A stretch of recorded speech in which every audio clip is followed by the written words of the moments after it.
আল্লাহ তাআলা তো হচ্ছেন সেই মহান সত্তা, যিনি রাতের অন্ধকারে তিনি যেসব কথা বা কাজ পছন্দ করেন না এমন সব বিষয়ে যখন এরা সলা পরামর্শ করে তখনও তিনি তাদের সাথেই থাকেন। এরা যা কিছু করে তা সম্পূর্ণ আল্লাহ তাআলার জ্ঞানের পরিধির আওতাধীন। হ্যাঁ, এরাই হচ্ছে সেসব লোক যাদের সঠিক ঘটনা না জানার কারণে দুনিয়ার জীবনে তোমরা যাদের পক্ষে তর্ক করেছ, কিন্তু কিয়ামতের দিনে আল্লাহ তাআলার সামনে কে তাদের পক্ষে কথা বলবে, কিংবা সেদিন কে তাদের উপর অভিভাবক হবে? যে ব্যক্তি গুনাহের কাজ করে অথবা গুনাহ করে নিজের উপর নিজেই অবিচার করে, অতঃপর এজন্য যখন সে আল্লাহ তাআলার কাছে ক্ষমা প্রার্থনা করে তখন সে অবশ্যই আল্লাহ তাআলাকে পরম ক্ষমাশীল ও অতীব দয়ালু হিসাবে পাবে। যে ব্যক্তি কোনো গুনাহের কাজ করল সে কিন্তু এর দ্বারা নিজেই নিজের ক্ষতি সাধন করল। আল্লাহ তাআলা সবকিছুই জানেন, তিনি কুশলী। যে ব্যক্তি একটি অন্যায় কিংবা পাপ কাজ করল কিন্তু সে দোষ চাপিয়ে দিল একজন নির্দোষ ব্যক্তির ওপর, এ কাজের ফলে সে প্রকারান্তরে সাংঘাতিক একটা অপবাদ ও জঘন্য গুনাহের বোঝা নিজের ঘাড়ে উঠিয়ে নিল।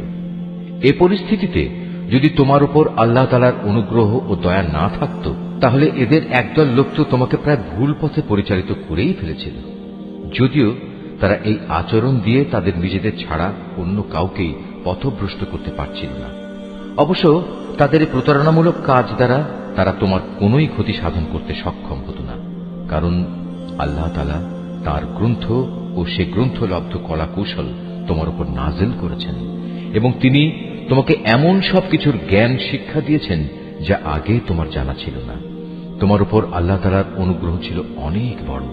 এদের অধিকাংশ গোপন সলা পরামর্শের ভেতরই কোনো কল্যাণ নিহিত নেই। তবে যদি কেউ এর দ্বারা কাউকে কোনো দান খয়রাত, সৎ কাজ ও অন্য মানুষের মাঝে শান্তি ও সম্প্রীতি স্থাপনের আদেশ দেয় তা ভিন্ন কথা। আর আল্লাহ তাআলার সন্তুষ্টি অর্জনের লক্ষ্যে যদি কেউ এসব কাজ করে তাহলে অতি শীঘ্রই আমি তাকে মহাপুরস্কার দেব। আবার যে ব্যক্তি তার কাছে প্রকৃত সত্য স্পষ্ট হয়ে যাওয়ার পর রাসূলের বিরুদ্ধে আচরণ করবে এবং ঈমানদারদের পথ ছেড়ে বেঈমান লোকদের নিয়ম নীতির অনুসরণ করবে, তাকে আমি সেদিকেই পরিচালিত করব যেদিকে সে চলতে চেয়েছে। এর শাস্তি হিসেবে তাকে আমি জাহান্নামের আগুনে পুড়িয়ে দেব, আর তা কত নিকৃষ্ট আবাসস্থল। আল্লাহ তাআলা এ বিষয়টি ক্ষমা করবেন না যে তার সাথে কোন রকম শরীক করা হবে।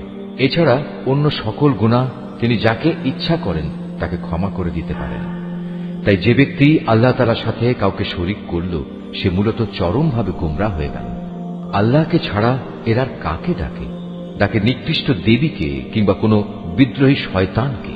তার উপর আল্লাহ তাআলা অভিশাপ বর্ষণ করেছেন, কারণ সে আল্লাহকে চ্যালেঞ্জ দিয়ে বলেছিল, আমি তোমার বান্দাদের এক অংশকে নিজের দলে শামিল করেই ছাড়ব।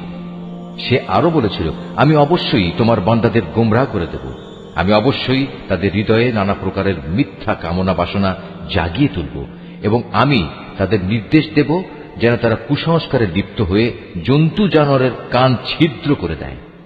আমি তাদের আরো নির্দেশ দেব যেন তারা আল্লাহ তাআলার সৃষ্টিকে বিকৃত করে দেয়।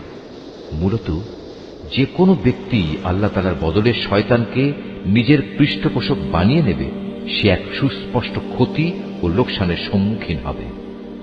সে অভিশপ্ত শয়তান তাদের নানা প্রতিশ্রুতি দেয়, তাদের সামনে মিথ্যা বাসনার মায়াজাল সৃষ্টি করে, আর শয়তান যা প্রতিশ্রুতি দেয় তা হচ্ছে প্রতারণা মাত্র।